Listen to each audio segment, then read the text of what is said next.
నాకు needle biopsy రాయండి, నేను చేయించుకుంటాను వెళ్ళి అని చెప్పానమాట. బయాప్సీ రిపోర్ట్లో కన్ఫర్మ్ అయింది, బ్రెస్ట్ క్యాన్సర్ ఫస్ట్ గ్రేడ్ అని వచ్చింది. గూగుల్లో సెర్చ్ చేస్తే మన పునర్జన్మది ఒక బ్లాగ్ ఓపెన్ అయింది సార్. అక్క ఇలా ఉంది, ఇలా ఉంటుంది అక్కడ వీడియోస్ ఆవిడకి కూడా చూపించానండి.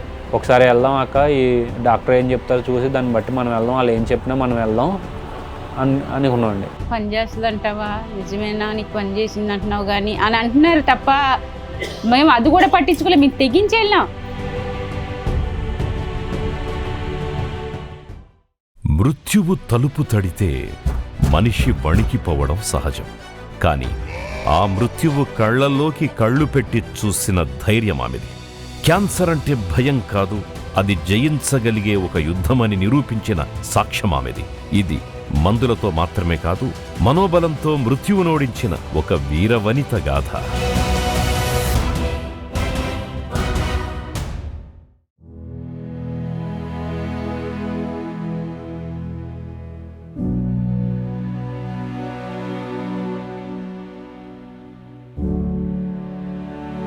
నా పేరు లక్ష్మీప్రభ అండి, మాది చిన్నాయిగూడెం.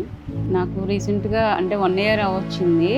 బ్రెస్ట్లో కొంచెం గట్టిగా అనిపించింది, సైడ్ అనిపించేసరికి ఆ రోజు నైటు అనిపించింది అలాగా. మార్నింగ్ మా తమ్ముడికి చూపించాను, ఎందుకంటే మా అమ్మగారితో మేము చాలా పడి ఉన్నాం. అసలు అనుమానం ఉన్న గురించి మా తమ్ముడు అలా చూపించగానే వెంటనే హాస్పిటల్ తీసుకెళ్ళిపోయాడు. వెంటనే హాస్పిటల్కి వెళ్ళగానే డాక్టర్ గారు చూసి అన్నారు, ఇది నార్మల్దేనమ్మా, అది ఏం పెద్ద ఇదేం కాదు, లేడీస్ కొంతమంది అలా హార్మోన్స్ ప్రాబ్లం వల్ల వస్తూ ఉంటాయి, మెడిసిన్స్ ఇస్తాను అని చెప్పారు. చెప్తే నేను వెంటనే ఇంకా మా అమ్మగారు హిస్టరీ మొత్తం చెప్పేశానండి, ఇలా ఉంది, ఇలా అయిందనేసి. నిజానికి స్వర్ణ లక్ష్మీప్రభ గారికి క్యాన్సర్ కొత్తేమి కాదు. చిన్నతనంలోనే ఆ మహమ్మారి కూరలు చాస్తే ఎలా ఉంటుందో ఆమె కళ్ళారా చూశారు. గర్భసంచి క్యాన్సర్తో కన్నతల్లి పడిన 15 ఏళ్ల నరకం ఆమె గుండెల్లో చెరగని ముద్ర వేసింది. అమ్మ పడే బాధను చూసి క్యాన్సర్ అంటేనే ఒక చావు కబురు అని బలంగా నమ్మిన రోజులవి. మా అమ్మగారికి ఫస్ట్ ఓవరీలో క్యాన్సర్ వచ్చిందండి, గడ్డలాగా వచ్చి మళ్ళీ ఓవరీకి చేరుకుని ట్రీట్మెంట్స్ అయినాయి. ప్రైవేట్ హాస్పిటల్లో కీమోస్, రేడియేషను, సర్జరీలు చాలా అయినాయండి. అయిన తర్వాత ఒక 9 years గ్యాప్. 9 years వరకు కొంచెం బాగానే ఉంది, ఆ మెడిసిన్ మీద అలా నడిచింది. తర్వాత మళ్ళీ బ్రెస్ట్కి వచ్చింది. అప్పటి నుంచి చెకప్లు, ఈ 3 monthsకి ఒకసారి చెకప్లు ఇవన్నీ నార్మలే, చేయించుకుంటూనే ఉంది, అలాగా మెడిసిన్ వాడుతూనే ఉంది. అయినా కానీ మళ్ళీ బ్రెస్ట్కి వచ్చిందండి.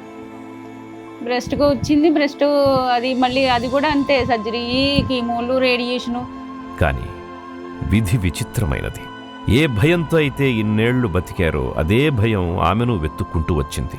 ఒకరోజు రొమ్ములో చిన్న గడ్డ, నొప్పి లేదు, కానీ మనసులో ఏదో తెలియని అలజడి. టెస్టులు చేశారు, రిజల్ట్ ఇది అంటే ఇది నొప్పి లేదు నాకు. ముందు డాక్టర్ ఆవిడ అది కాదన్నా సరే నాకు మైండ్ అటే వెళ్ళిపోతుంది, అది నొప్పి లేదు, అదే అని డౌట్ వచ్చింది. అది ఎంతో కాదు, జస్ట్ ఇంత కనిపిస్తుంది అంతే. నాకు నీడిల్ బయాప్సీ రాయండి, నేను చేయించుకుంటాను వెళ్ళి అని చెప్పానమాట.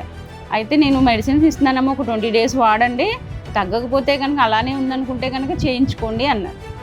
నేను ఈ మెడిసిన్ వాడుతుండగానే 1 weekలోనే నేను మళ్ళీ టెస్ట్ చేయించుకుంటే అందులో ఫ్యూచర్లో అవ్వచ్చు అనేది అలా వచ్చింది రిపోర్ట్ అండి. మనకు తెలిసిన సార్ ఉన్నారు, ఆయనకి సజెస్ట్ చేస్తాను, అక్కడికి వెళ్ళిపోండి అని చెప్పారు. అక్కడ తీసుకెళ్తే బయాప్సీ చేశారు. బయాప్సీ రిపోర్ట్లో కన్ఫర్మ్ అయింది, ఫస్ట్ స్టేజ్ గ్రేడ్లో ఉందనేసి వచ్చిందండి. Breast cancer first stage.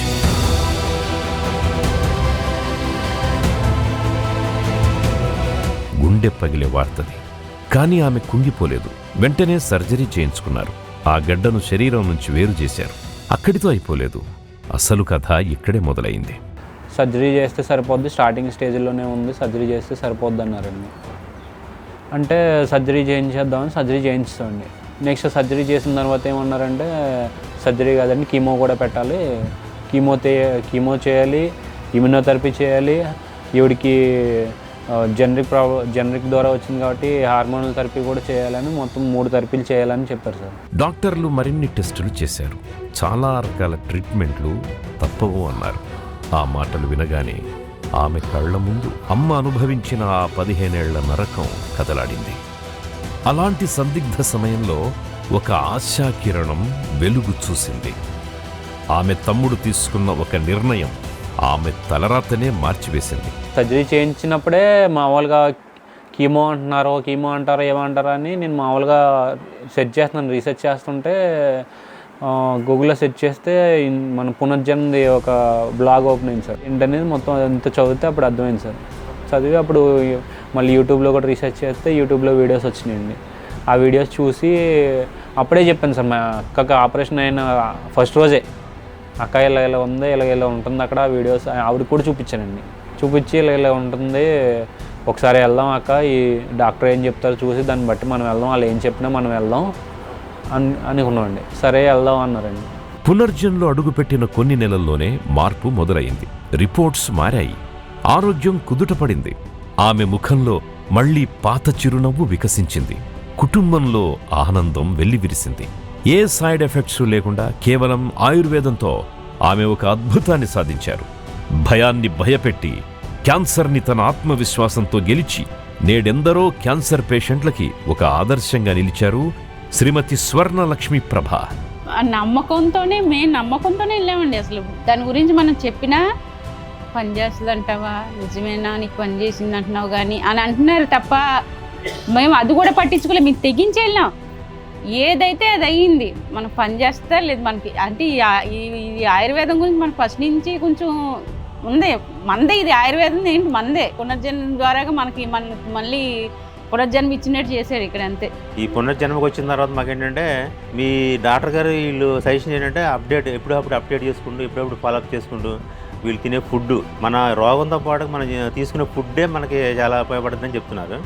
ఆ ఫుడ్ని ఎంతవరకు కంట్రోల్ చేసుకోవాలి, మనం ఎంత కంట్రోల్ చేసుకుంటే అంత బాగుంటుంది ఈ ట్రీట్మెంట్ అనేది మేము నమ్మామండి. ఇప్పటికీ కూడా కంపల్సరీ వారం కాల్ చేస్తారు, ఎలా ఉంటుందమ్మా మీకు కొంచెం ఏమైనా తేడా ఏదైనా ఉన్నా మాకు ఫోన్ చెప్పండి, కాల్ చేసి అన్నీ మంచిగా మాట్లాడతారు, అన్నీ బాగా చెప్తారు. నాకు ఏదైనా కొంచెం డౌట్ ఉన్నా వెంటనే నేను ఫోన్ చేసి డాక్టర్ని కూడా కన్సల్ట్ చేస్తానండి ఫోన్లోనే. క్యాన్సర్ అంతం కాదు, అది ఒక కొత్త ఆరంభం కావాలి అని చెప్పే ఈ విజయగాథ రేపటి ఆశకి ఒక ఊపిరి.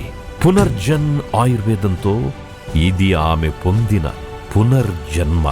మేము 6 monthsకి వెళ్ళి చెకప్ చేయించుకున్నాం కదా, రిపోర్ట్స్ చూసిన తర్వాత నిజంగా మేము ఇన్ని దేవుడిని నేను ఇలా దండం పెట్టుకున్నాను కదా, ఆయన ఈ రూపంలో వచ్చి మనకి నన్ను ఇలా బతికించాడా అనిపించింది.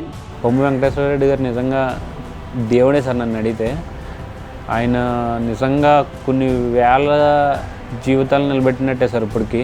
ఆయన అసలు నిజంగా ఆయన దేవుడే ఇంకో జన్మ ఇచ్చినట్టే మనుషులకి. ఇప్పుడు ఈ రోగం వల్ల మనుషులు ఎంత ఇదైపోతున్నారో దేవుడు ఒక జన్మిస్తే ఇంకో జన్మిచ్చింది ఈయన.